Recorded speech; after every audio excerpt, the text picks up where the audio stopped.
নমস্কাৰ, আশা কৰোঁ আপোনালোক সকলো ভালে কুশলে আছে। এটা প্ৰশ্ন আজি কিছুদিনৰ পৰা মোক চাৰিওফালৰ পৰা ঘেৰি ঘেৰি ধৰিছে। বিভিন্নজনে মোক প্ৰশ্ন কৰিছে যে অনবৰত হিন্দুত্বৰ কথা কৈ থকা আৰু হিন্দুত্বৰ হকে যিকোনো পৰ্যায়লৈ যাব পৰা সত্যৰঞ্জন বৰাই গৌৰৱ গগৈক কিয় ছাপোৰ্ট কৰিছে, গৌৰৱ গগৈক কিয় সমৰ্থন কৰিছে। বিভিন্নজনৰ বিভিন্ন ধৰণৰ কথা। আৰু বজাৰটো এখন বজাৰত এনেকুৱা বহুত ধৰণৰ কথা বতৰা চলি আছে আৰু ওলাই ফুৰিছে আৰু বিভিন্নজনে আলোচনা কৰি আছে। বজাৰত কি আলোচনা হৈছে সেইটোলৈ মোৰ ক'বলগীয়া নাই, কিন্তু মোক যিসকলে ব্যক্তিগতভাৱে মেছেজ কৰিছে, ব্যক্তিগতভাৱে ফোন কৰিছে, লগ পাওঁতে ব্যক্তিগতভাৱে কথা পাতিছে আৰু বিভিন্ন সময়ত বিভিন্ন সংবাদ মাধ্যমে যিধৰণে বিষয়টো চৰ্চা কৰিছে তাত বিভিন্নজনৰ মন্তব্যবোৰ আমাক বিভিন্নজনে দেখুৱাইছে। এই গোটেইবোৰ লৈ পেলাই মই আপোনালোকৰ আগত এই কথাটো আজি পুনৰ এবাৰ স্পষ্ট কৰি দিব খুজিছোঁ যে মই হিন্দুত্ববাদৰ কথা কোৱা বা হিন্দু সভ্যতা সংস্কৃতিৰ সংৰক্ষণ সুৰক্ষাৰ কথা কোৱা সত্যৰঞ্জন বৰাই, সৰ্বানন্দ সোণোৱাল আৰু গৌৰৱ গগৈ যিকোনো বিনিময়ত অসমৰ ৰাইজক জিকাই পঠোৱাটো বিচাৰিছোঁ। আৰু এফালে সৰ্বানন্দ সোণোৱাল, আনফালে গৌৰৱ গগৈ, এই দুজনৰ যদি এজনো হাৰে এই লোকচান বিজেপি বা কংগ্ৰেছৰ নহয়। ৰাজনৈতিক দল বাদ দিয়ক, কোন কংগ্ৰেছ কোন বিজেপি এই সময়ত আজি মোৰ সন্মুখত এইখিনি কথা অপ্ৰাসংগিক। যেতিয়া অসমৰ কথা আহিব, হেম বৰুৱা, আমি জানো হেম বৰুৱা বুলি ক'লে আমাৰ মুখলৈ সেই ছবি আহে, আমাৰ মনলৈ সেই ধাৰণা আহে, আমাৰ মগজুত সেই চিন্তা আহে।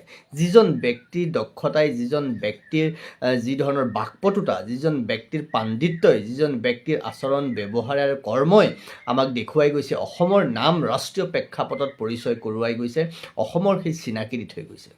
আৰু মই বিশ্বাস কৰোঁ মানে মোৰ 100% বিশ্বাস আছে, সৰ্বানন্দ সোণোৱাল আৰু গৌৰৱ গগৈৰ কথা বতৰা, গৌৰৱ গগৈৰ সৰ্বানন্দ সোণোৱাল নেতৃত্ব, আচৰণ আৰু চিন্তাৰ চৰ্চা, বাকপটুতাই অসমক পুনৰ সেই পৰিচয় দিছে।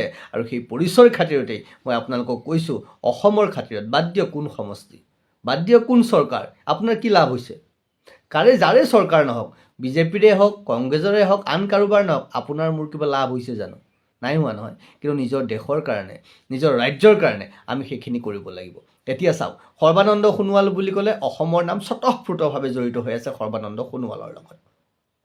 সৰ্বানন্দ সোণোৱাল ডাঙৰীয়াৰ যিটো প্ৰভাৱ, অসমৰ বৰ্তমানৰ যিজন মুখ্যমন্ত্ৰী, আপোনালোকে তেওঁক বহুত শক্তিশালী বুলি ভাবে, তেওঁ টকাৰ জোৰত শক্তিশালী হ'ব পাৰে, কিন্তু তেওঁৰ প্ৰতি মানুহৰ যি ধাৰণা সেয়া সাধাৰণ, মানে বেয়া কথা নকওঁ, ৰাইজে বেলেগভাৱে ল'ব নালাগে। আপোনালোকে জানে তেওঁৰ প্ৰতি সাধাৰণ মানুহৰ, তেওঁৰ প্ৰতি ৰাজনৈতিক নেতাৰ, তেওঁৰ প্ৰতি ভাৰতত তেওঁৰ প্ৰতি যি প্ৰতিচ্ছবি সেয়া আপোনালোকে জানে, সেয়া আপোনালোকে বুজে, মই ক'ব লাগে বুলি ভবা নাই।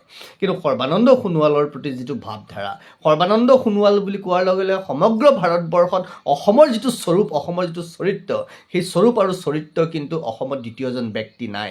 ক'ৰবাত গৌৰৱ গগৈৰ প্ৰতিচ্ছবিত সৰ্বানন্দ সোণোৱালৰ পিছত সেই ছবি আমি দেখা পাইছোঁ। অসমৰ পৰিচয়, অসমৰ চিনাকি, অসম বুলি কোৱাৰ লগে লগে যে অসমৰ গৌৰৱ গগৈ হয়তো বিজেপিৰ চৰকাৰ হ'ব, আৰু আমি বিচাৰোঁ, মই স্পষ্টকৈ কেন্দ্ৰত বিজেপিৰ চৰকাৰ হোৱাটো মই বিচাৰোঁ। কাৰণ ভাৰতীয় জনতা পাৰ্টীয়ে যিখিনি সিদ্ধান্ত লৈছে, আৰ্টিকল 370 নোহোৱা কৰাৰ পৰা এনে কিছু সিদ্ধান্ত গ্ৰহণ কৰিছে, যিখিনি সিদ্ধান্ত কেৱল আৰু কেৱল ভাৰতীয় জনতা পাৰ্টীয়েহে কৰিব পাৰে। আগতো কৈছোঁ, আজিও কৈছোঁ, ভাৰতীয় জনতা পাৰ্টীৰ চিন্তা দৰ্শনৰ লগত মোৰ কেতিয়াও বাদ বিবাদ হোৱা নাই, কেতিয়াও পৃথক হোৱা নাই। গতিকে ভাৰতীয় জনতা পাৰ্টী একমাত্ৰ ৰাজনৈতিক দল যি ভাৰতৰ দৰ্শনক, ভাৰতীয় চিন্তাক আগুৱাই লৈ যাব পাৰে, সেইটো মই বিশ্বাস কৰোঁ। কিন্তু তাৰ পিছতো বিৰোধী, গণতান্ত্ৰিক দেশ নহয়, বিৰোধী শক্তিশালী হোৱাটো খুবেই প্ৰয়োজন। আৰু গৌৰৱ গগৈ যদি বিৰোধী দলপতিও হয় বা বিৰোধীৰ চকীত যেতিয়া বহিব গৌৰৱ গগৈ, তেতিয়া গৌৰৱ গগৈ থিয় হোৱাৰ লগে লগে সাংসদখনত অসম থিয় হ'ব। তাত কংগ্ৰেছৰ বিৰোধী নেতাজনতকৈ প্ৰথমে বিৰোধী হিচাপে অসমৰ নেতা এজন থিয় হ'ব, অসমৰ এজন অসমীয়া থিয় হ'ব তাত সেই মঞ্চত। আৰু সেই অসমীয়াজনৰ নেতৃত্বত সমগ্ৰ বিৰোধীয়ে অসমীয়াজনৰ নেতৃত্বত কাম কৰিব লাগিব। সমগ্ৰ ভাৰতবৰ্ষই সেই অসমীয়াজনৰ নেতৃত্বত কাম কৰিব লাগিব, যিটো কেপাচিটি তপন গগৈৰ নাই। স্পষ্ট কথা, যিটো কেপাচিটি তপন গগৈ নাই। তপন গগৈ খুব বেছি যদি হয় এজন ৰাজ্যিক পৰ্যায়ৰ মন্ত্ৰী হ'ব, চুকত ক'ৰবাত থাকিব, কোনেও চিনি নাপাব।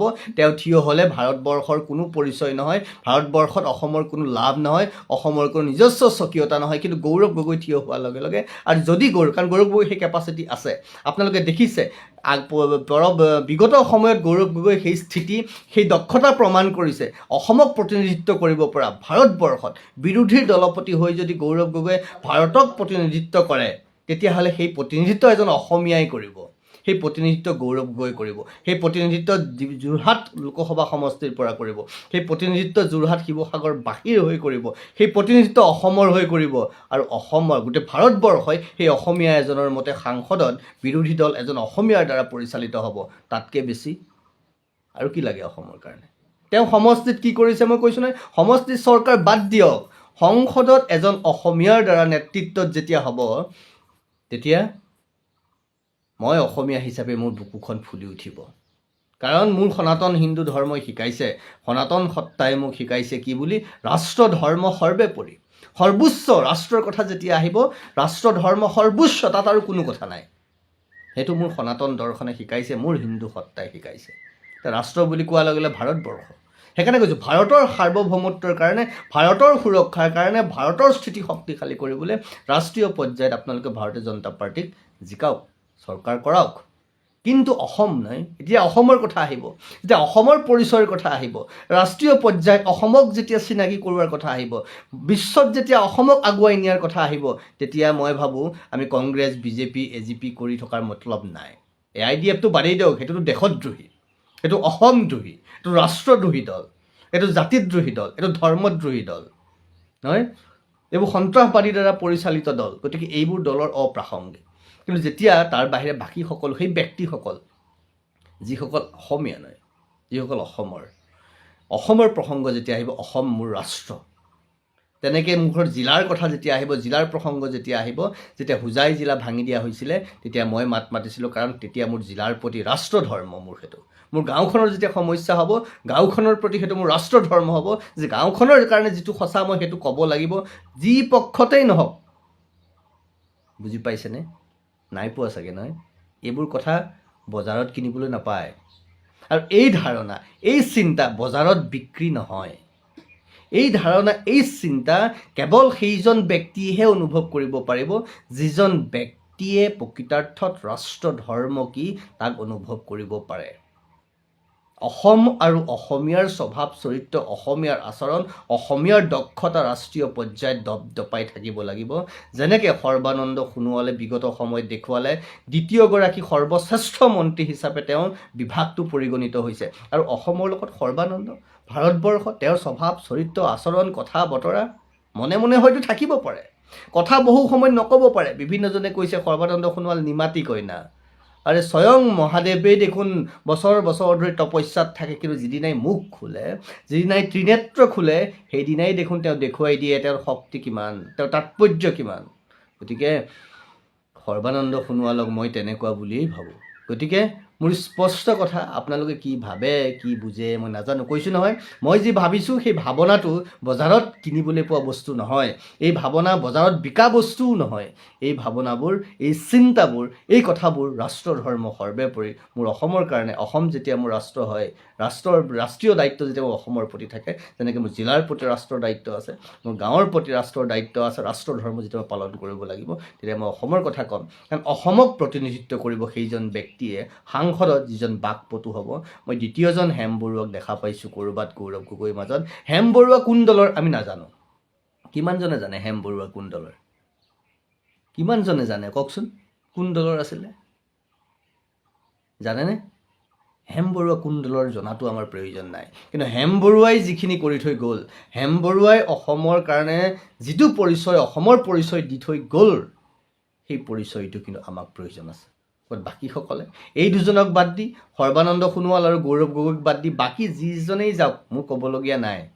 কাৰণ তেওঁলোক কেৱল সংখ্যা, তাৰ বাহিৰে অন্য একো নহয়। গতিকে মই আশা কৰোঁ মোৰ কথাখিনিয়ে আপোনালোকৰ মনৰ বহু প্ৰশ্ন স্পষ্ট কৰিব। আৰু আহি থকাত আৰু যদি কিবা প্ৰশ্ন আছে সুধিব, মই কিয় গৌৰৱ গগৈক সমৰ্থন কৰিছোঁ। কৈছোঁ নহয়, কিবা কাৰণে যদি গৌৰৱ গগৈ আৰু সৰ্বানন্দ সোণোৱাল নাহাৰে এজনো, মই জানো এইটো, তথাপিও কৈছোঁ, যদি আপোনালোক তেতিয়াহ'লে জানিব অসম হাৰিব, কোনো এজন ব্যক্তি নাহাৰে, অসমৰ স্বকীয়তা, অসমৰ স্বাভিমান, অসমৰ চিনাকি হাৰিব, অসমৰ এটা ব্ৰেণ্ড ভেলু নোহোৱা হ'ব, ব্ৰেণ্ড ভেলু কমিব, মনত ৰাখিব।